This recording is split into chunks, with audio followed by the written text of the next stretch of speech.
बिस्मिल्लाहिर्रहमानिर्रहीम अस्सलाम वालेकुम। Welcome to Mehboob TV Oman news. उम्मीद करते हैं कि आप तमाम दोस्त खैरियत से होंगे। आज की वीडियो के अंदर हम इंशाल्लाह आप तमाम दोस्तों के सवालात के जवाब देंगे। उससे पहले कुछ इन्फॉर्मेशन आप तक पहुंचानी है। वो है कि ओमान के अंदर आज़ाद वीज़ा नाम की कोई भी चीज़ मौजूद ही नहीं है सिरे से।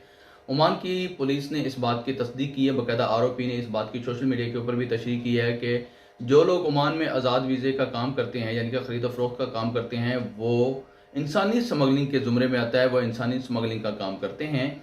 उसके अलावा जो लोग विज़िट वीज़े के ऊपर आते हैं और यहाँ पर ठहरे रहते हैं, रुके रहते हैं, ओवर स्टे कर लेते हैं, उनको जो फ़ाइन पड़ता है वो 10 ओमानी रियाल पर डे के हिसाब से पड़ता है, यानी कि 10 ओमानी रियाल्स पर डे के हिसाब से उनको फ़ाइन पड़ रहा होता है।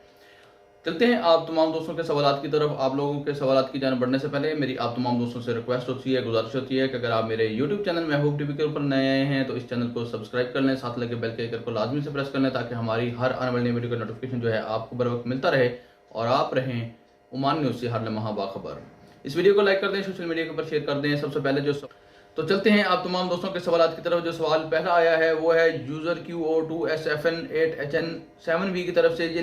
ये लिखते हैं जनाब कि सर मेरा वीज़ा 23/11/2022 को है और मेरा जो टिकट है 28/12/2022 को। फाइन तो नहीं होगा मेरे प्यारे भाई? अगर आपका वीज़ा मुकम्मल तौर पर कंप्लीट कैंसिल हो चुका है और आपका टिकट हो चुका है, आपका टिकट जो है वो सनद के ऑफर में रजिस्टर्ड हो चुका है, तो आपको कोई किसी किस्म का फाइन नहीं पे करना पड़ेगा। आप बगैर फाइन पे किए जा सकते हैं क्योंकि आपके ऊपर फाइन लगेगा नहीं। अगर आपका वीज़ा कंप्लीट तौर पर कैंसिल हो चुका है तो आप सबसे पहले सनद ऑफिस में जाएं, अपना वीज़ा कैंसिल करवाएं, उसके बाद आपको फाइन नहीं देना पड़ेगा। उसके बाद अगला सवाल है राम परदेसी भाई का। लिखते हैं कि मैं ओमान से हूं, मैंने एग्रीमेंट साइन नहीं किया, कंपनी बहुत गिर गिर करता है और सैलरी कम कर दूंगा ऐसा बोलता है। मेरे प्यारे भाई, आप अपने मसूलियत को, जो बंदा आपको वीज़ा लेकर दिया है उस बंदे को पकड़ें और या जो आपका फोरमैन है आप उस फोरमैन से बात करें, इंशाल्लाह आपका मसला हल हो जाएगा। उसके अलावा जनाब अगला सवाल है अजान अली भाई का। लिखते हैं कि 2 आदमी पाकिस्तान से फ्रॉड करके आए हैं, क्या मैं ओमान की अदालत में उनके खिलाफ केस कर सकता हूं या नहीं? तो मेरे प्यारे भाई, आप ओमान की अदालत में उनके खिलाफ केस नहीं कर सकते क्योंकि ये मामला पाकिस्तान का है और पाकिस्तान में उन्होंने आपसे फ्रॉड किया है। हाँ, अलबत्ता अगर ओमान में आप से उन लोगों ने फ्रॉड किया होता तो आप बेशक केस कर सकते थे, किसी किस्म का कोई मसला नहीं था, आपके हक में फैसला हो जाता। लेकिन यहाँ पर आप उनके खिलाफ केस नहीं कर सकते क्योंकि ये मामला पाकिस्तान का है। आगे लिखते हैं अशोक कुमार। लिखते हैं महबूब भाई, मैं ओमान में 1 साल था, 1 साल बाद कंपनी कैंसिल भेज दिया है, तो क्या कैंसिल पेपर रहेगा तो मैं दूसरी कंपनी में जा सकता हूं या नहीं?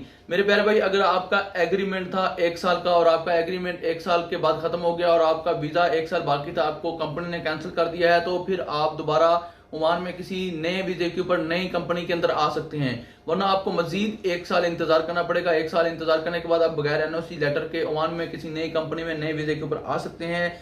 जसबीर जसी भाई लिखते हैं thank you bro, I belong Punjab district Ludhiana bro, India से आपसे बात कर रहा हूँ ब्रो। आपका भी थैंक्स, मैं आपको वेलकम करता हूँ, खुश आमदीद कहता हूँ, जी आयन कहता हूँ। अगर आप नए आए हैं मेरे यूट्यूब चैनल महबूब टीवी के ऊपर तो आप इस चैनल को सब्सक्राइब करके साथ लगे बेल के आइकन को लाजमी से प्रेस कर लें ताकि हमारी हर आने वाली वीडियो का नोटिफिकेशन जो है आपको बर वक्त मिलता रहे और आप रहें हमेशा ओमान न्यूज़ से बाखबर। इस वीडियो को लाइक कर दें, सोशल मीडिया के ऊपर शेयर कर दें। इसी के साथ दीजिए इजाजत, आने वाली वीडियो तक अपना रखिए ख्याल, दुआ में रखिए याद। अल्लाह हाफिज़।